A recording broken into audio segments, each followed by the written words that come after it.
નસવાડી તાલુકાના ખેડૂતો માટે ખુશખબર, રેવા જીનિંગમાં સીસીઆઈ દ્વારા કપાસની ખરીદી શરૂ।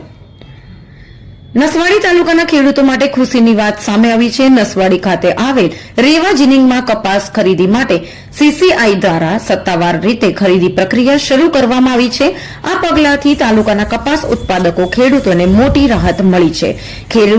ખરીદીના પ્રથમ જ દિવસે અંદાજે 15 જેટલા ખેડૂતોનો કપાસ સીસીઆઈ દ્વારા ખરીદવામાં આવ્યો હતો। અગાઉ નસવાડી તાલુકાના ખેડૂતોને કપાસ વેચવા માટે સંખેડા, છોટાઉદેપુર સહિતના તાલુકાઓમાં જવું પડતું હતું, જેના કારણે સમય, મહેનત અને ખર્ચમાં વધારો થતો હતો।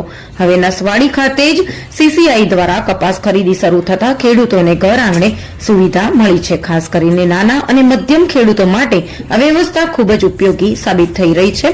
સ્થાનિક સ્તરે ખરીદી શરૂ થતા પરિવહન ખર્ચમાં ઘટાડો થશે, તેમજ ખેડૂતોને યોગ્ય ભાવ પણ મળી રહેશે।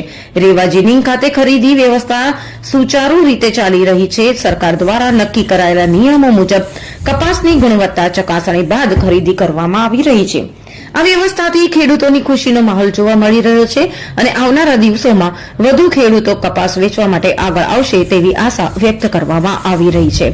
નસવાડી તાલુકાના ખેડૂતો માટે સીસીઆઈ દ્વારા કપાસ ખરીદી શરૂ થવી ખેતી ક્ષેત્ર માટે મહત્વપૂર્ણ પગલું ગણાઈ રહ્યું છે, જેનાથી ખેડૂતોની આર્થિક સ્થિતિ મજબૂત બનવામાં મદદ મળશે। રિपोर्टर चिराग गुप्ता, छोटाउदेपुर। हम दिखाएंगे सच्चाई की खबर चैनल को लाइक कीजिए, सब्सक्राइब कीजिए और हमारे साथ जुड़े रहिए।